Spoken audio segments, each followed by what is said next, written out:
Good news kasi ngayong January 2026, i-release na ng Poco ang kanilang M8 series at sabi ng Poco ito daw ay magiging flagship experience para sa ating lahat. Kasi una, gagamit ng Poco ng flagship series imaging. Pangalawa, gagamit din ng Poco ng mas magandang display. At pangatlo, gagamit daw ang Poco ng reinforced durability at mas mataas na battery capacity. Unahin natin yung battery.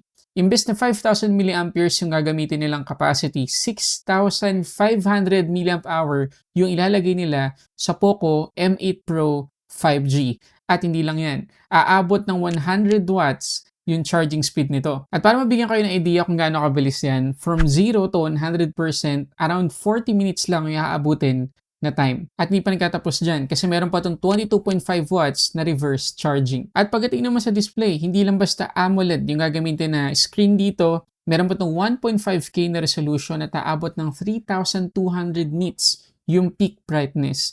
At pagdating daw sa performance, lalampas ng 1 million ang Antutu score nito. At pangatlo, kagaya sa sinabi ko kanina, gagamit ang Poco ng flagship series imaging dito sa Poco M8 Pro 5G. Ang reason ay yung sensor sa main camera, yung Light Fusion 800, ay meron din dito sa M8 Pro 5G. Plus, meron pa tong OIS or Optical Image Stabilization. Ilan lang yan sa mga aabangan natin sa Poco M8 series ngayong January 2026, lalo na yung Poco M8 Pro 5G.